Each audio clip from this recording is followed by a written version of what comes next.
Lock किस तरह से काम करते हैं, लॉक यूज करने की वजह से क्या प्रॉब्लम्स आती है सिस्टम में, किस तरह से हमें डेडलॉक डिटेक्ट करना है अपने सिस्टम में जहां पे बहुत सारी थ्रेड्स एक साथ काम कर रही हैं। एंड ज्यादातर सॉफ्टवेयर में क्या होता है, बहुत सारी माइक्रो सर्विसेज होती हैं एंड वो माइक्रो सर्विसेज एक दूसरे के साथ कम्युनिकेट कर रही होती है। तो जब भी कोई एक माइक्रो सर्विस दूसरे माइक्रो सर्विस को message, hi all, this is me Karan. So इस वीडियो में हम बात करेंगे 5 ऐसी चीजों के बारे में जो कि हर एक सॉफ्टवेयर इंजीनियर या फिर अगर आप कॉलेज में हो तो आपको आनी ही चाहिए। इन सारी चीजों के बिना आप अपने आप को अगर सॉफ्टवेयर इंजीनियर बोल रहे हो तो you are not a software engineer actually, in my opinion. And क्यों वो सारी चीजें आपको आनी चाहिए वो हम समझने की कोशिश करते हैं। तो चलो स्टार्ट करते हैं। तो अगर मैं सबसे पहले पॉइंट की बात करूं तो सबसे पहला पॉइंट है कोई भी एक पर्टिकुलर प्रोग्रामिंग लैंग्वेज। अगर आपको कोई एक पर्टिकुलर प्रोग्रामिंग लैंग्वेज आती है, be it C plus plus, be it Java, Python या कोई भी एक प्रोग्रामिंग लैंग्वेज, तो आप एक अच्छे ट्रैक पे जा रहे हो चीजों को सीखने की तरफ। अगर आपको कोई भी प्रोग्रामिंग लैंग्वेज नहीं आती है अच्छे से एंड स्टिल आप बोल रहे हो कि आप कंप्यूटर साइंस स्टूडेंट हो या फिर आप सॉफ्टवेयर इंजीनियर हो, तो that is something is wrong somewhere, you need to improve around this. अगर आप हाई फ्रीक्वेंसी ट्रेडिंग फर्म्स की बात करो तो ये लोग स्पेसिफिकली टारगेट करते हैं सी प्लस प्लस को, बट अगर हम किसी अदर प्रोडक्ट बेस्ड कंपनी की बात करें, फैंग टाइप की कंपनीज की बात करें, तो ये जनरली लैंग्वेज डिपेंडेंट नहीं होते हैं। इनमें आप किसी भी लैंग्वेज में ट्राई कर सकते हो इंटरव्यू क्रैक करना। But it's not only about interview, because at the end of the day जब आप इंटरव्यू क्रैक कर लोगे तो आपको किसी न किसी प्रोडक्ट पे कॉन्ट्रीब्यूट करना है। अगर आप प्रोडक्ट को कॉन्ट्रीब्यूट नहीं कर पा रहे हो तो बहुत लंबे टाइम तक आप सस्टेन नहीं कर पाओगे केवल अपने डीएसए इस तरह के स्किल्स के बेसिस पे। तो आपको अच्छे से एक लैंग्वेज आनी चाहिए एंड उसके इन एंड आउट्स आपको पता होने चाहिए।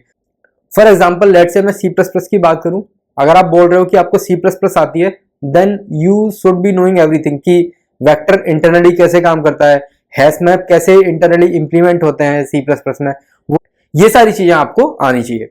एंड अभी मैं बात करूं कोर कंप्यूटर साइंस स्किल्स के बारे में, तो सबसे पहला जो पॉइंट है वो है डेटा स्ट्रक्चर एंड एल्गोरिथम।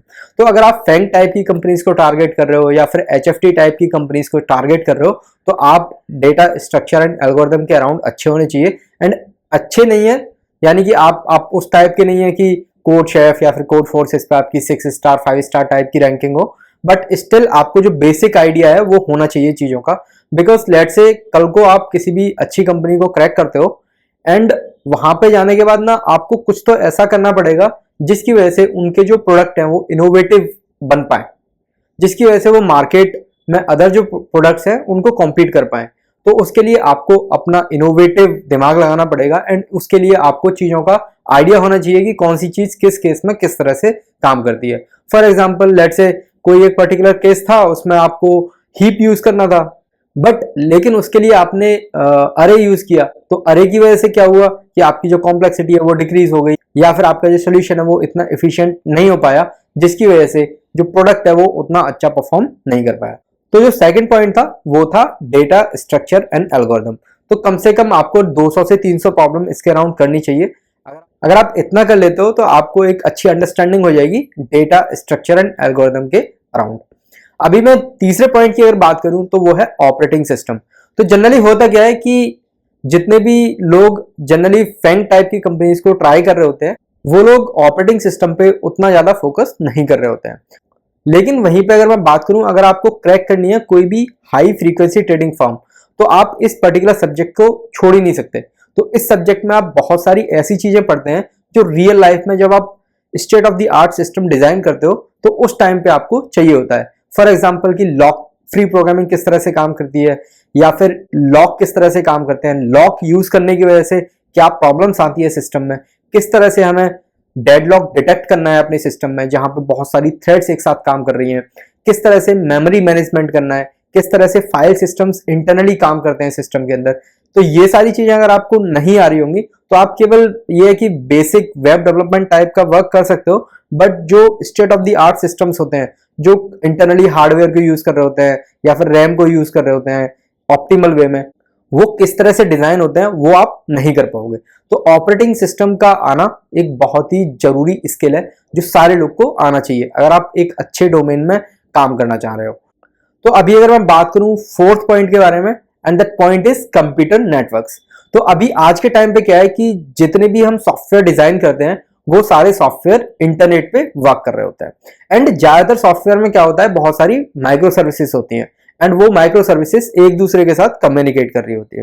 तो जब भी कोई एक माइक्रो सर्विस दूसरे माइक्रो सर्विस को मैसेज भेजती है तो वो मैसेज किस तरह से ट्रांसमिट होता है, किस तरह से टीसीपी या फिर यूडीपी काम करता है, किस तरह की सिचुएशन में हमें सॉकेट प्रोग्रामिंग वगैरह यूज करनी चाहिए, ये सारी चीजें बहुत अच्छे से आनी चाहिए। एंड अगर आपको ये सारी चीजें अगर नहीं आ रही हैं तो हो सकता है कि आप ना कहीं अपने जो टीम डिस्कशन है उनमें लैग करो या फिर आप अपनी तरफ से इनपुट ना दे पाओ। तो इस तरह की चीजें आप फील कर सकते हो अगर आपको ये नहीं आ रहा होगा।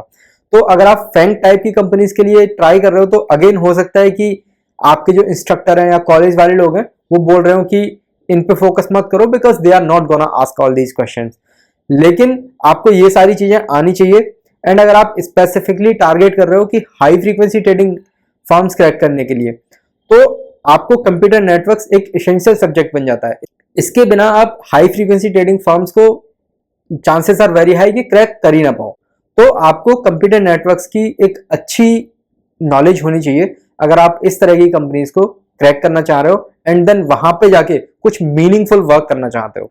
सो अभी अगर मैं बात करूं फिफ्थ पॉइंट की तो जनरली ये जो पॉइंट है ये हाई फ्रीक्वेंसी ट्रेडिंग फर्म्स जो होती हैं वो इग्नोर कर देती हैं, वो जनरली इसके अराउंड चीजें नहीं पूछती हैं या फिर काम नहीं कर रही होती हैं।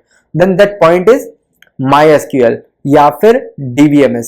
तो जब भी आपको डेटाबेस से कोई भी डेटा सर्च करना होता है, स्टोर करना होता है या फिर बहुत सारे ऑपरेशंस परफॉर्म करने होते हैं तो उस टाइम पे आपको चाहिए होती है DBMS की नॉलेज। तो जनरली ऐसा होता है कि फैंग टाइप की जो कंपनीज हैं वो इस तरह के सिस्टम्स के अराउंड काम कर रही होती हैं जहां पे हमें फ्रीक्वेंटली डेटाबेस को एक्सेस करना होता है। तो जब भी आप डेटाबेस को एक्सेस करोगे तो उनके पास बहुत सारा ह्यूज अमाउंट में डेटा होता है। तो उस डेटा को किस तरह से इफिशिएंटली एक्सेस करना है, किस तरह से उस पर इफिशिएंटली ऑपरेशन परफॉर्म करने हैं सो दैट कि जो हमारा सिस्टम है वो डाउन ना हो, उसके लिए आपको चीजों की अच्छी अंडरस्टैंडिंग होनी चाहिए कि किस तरह से हमें क्वेरी लिखनी है, किस तरह से डिफरेंट प्रोटोकॉल्स काम करते हैं। तो generally high frequency trading firms के केस में क्या होता है कि ये लोग इस सब्जेक्ट पे उतना फोकस नहीं कर रहे होते हैं। व्हाई? बिकॉज इनके जितने भी ऑपरेशन होते हैं वो बहुत लेटेंसी सेंसिटिव होते हैं एंड लेटेंसी सेंसिटिव होने की वजह से ये अगर बार बार डेटाबेस से क्वेरी करेंगे या फिर बार बार डेटाबेस में कुछ स्टोर करेंगे तो ये एक तरह से बॉटलनेक बन जाएगा सिस्टम के फास्ट स्पीड से काम करने में। सो इस वजह से जितने भी ट्रेडिंग सॉफ्टवेयर्स होते हैं वो सारा का सारा डेटा इन मेमोरी रख रहे होते हैं या फिर वो कैश को किसी ऑप्टिमाइज तरीके से यूज कर रहे होते हैं। तो ये 5 पॉइंट है जो सारे लोग को आना ही चाहिए। तो अभी अगर मैं इस वीडियो को कंक्लूड करूं तो अगर आप एक सॉफ्टवेयर इंजीनियर हैं या फिर you are trying to be a software engineer तो आपको 5 चीजें आनी ही चाहिए। फर्स्ट वन इज कोई भी एक पर्टिकुलर प्रोग्रामिंग लैंग्वेज। एंड अगर आप हाई फ्रीक्वेंसी ट्रेडिंग फर्म्स के लिए टारगेट कर रहे हैं तो वो लैंग्वेज होगी C++। अगर आप किसी और फर्म के लिए टारगेट कर रहे हैं तो वो कोई भी लैंग्वेज हो सकती है। दूसरा है ऑपरेटिंग सिस्टम, तीसरा है DSA, चौथा है आपका MySQL and the fifth point is computer networks. अगर आप इन सारी चीजों के अराउंड अच्छे हैं तो आप बोल सकते हो कि आपको कोर कंप्यूटर साइंस की अच्छी खासी नॉलेज है एंड आप एफिशिएंट तरीके से चीजों को समझ सकते हो। So I hope this particular video was helpful for you. Let's meet in the next video where we will talk about some other topic. Thank you.